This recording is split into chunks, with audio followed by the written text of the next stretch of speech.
অসুস্থ বাবা মা আর সন্তানের চিকিৎসার খরচ জোগাতে বিক্রি করতে চান। পরিবারের দুরবস্থায় অর্থের যোগান দিতে নিরুপায় হয়ে এমন কঠিন সিদ্ধান্ত নিয়েছেন বরিশালের হাফেজ হারুন। বাবা স্ট্রোক করে হয়েছেন প্যারালাইজড, মায়ের শরীরে বাসা বেঁধেছে মরণব্যাধি ক্যান্সার। একমাত্র আদরের সন্তানেরও হৃদযন্ত্রে দেখা দিয়েছে জটিল সমস্যা। একই পরিবারের 3 জন সদস্যের এমন গুরুতর অসুস্থতা যেন পুরো পরিবারটির কাছে পরিণত হয়েছে দুঃসহনীয় কষ্টে। আমাদের পরিবারের হালত এখন এমন অবস্থা যে একবেলা খাইলে বাকি 2 বেলা আল্লাহর উপর ভরসা রাখতে হচ্ছে।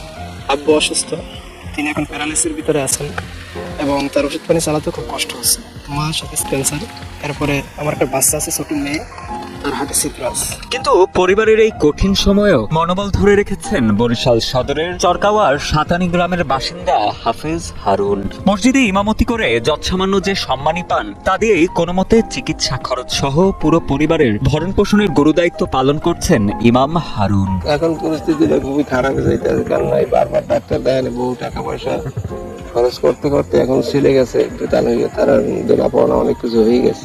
আমার তো বড় যেত আসে ডিলারের অভাব হাফেজ হারুন জানান, ঝালকাঠির নলছিটি উপজেলার একটি মসজিদে ইমামতি করে যে বেতন পান তা দিয়েই পরিবারের ভরণ পোষণ করেন তিনি। কিন্তু সেই টাকায় কোনোভাবেই আর অসুস্থ বাবা মা ও সন্তানের চিকিৎসা খরচ চালাতে পারছেন না হারুন। চিকিৎসা সহায়তার জন্য মানুষের দ্বারে দ্বারে ঘুরেছেন অনেক, এমনকি প্রতারণারও শিকার হয়েছেন একবার। আমি ইমামতি চাকরি করি এবং ইমামতি চাকরিতে আপনার মোটামুটি কাজে যা বেতন পাচ্ছি তাতে 8,000 টাকা বেতন পাচ্ছি।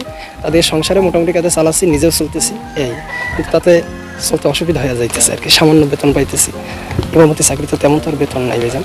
দিনের খেদমত করতেছে, মানুষের কাছে সাহায্য সহযোগিতা একটা মানুষ কখনই চায় যখন তার পিঠটা দেয়ালে ঠিক আছে। প্রতিবেশী ও গ্রামবাসীর ভাষ্য, অনেকদিন যাবতই অসুস্থ হয়ে বিছানায় শুয়ে আছেন হারুনের বাবা মা, সেই সাথে অসুস্থ তার সন্তানও। মসজিদে ইমামতির সম্মানী দিয়ে ডাল ভাত খেয়ে বেঁচে থাকলেও অর্থের অভাবে উপযুক্ত চিকিৎসা করাতে পারছে না পরিবারটি। এমত অবস্থায় সমাজের বিত্তবানদের অসহায় এই পরিবারটির পাশে সহযোগিতার হাত বাড়িয়ে দেওয়ার আকুল আবেদন স্থানীয় গ্রামবাসীর। ওর আব্বুর আমরা আগে থেকেই চিনি, ওর আব্বু আগে কাঠের কাজ করতো, ঠিক আছে, কিন্তু ইদানিং অনেক অসুস্থ। শোনা শুনছি, আমরা তো না, এটা তো কোনোভাবেই সম্ভব নয়। যে একজন ইমাম, তার তো বেতন কমপক্ষে আপনার 15 থেকে 20,000 টাকা বেতন হাউস, ঠিক আছে, 8,000 টাকা কখনো তো তার বেতন হয়।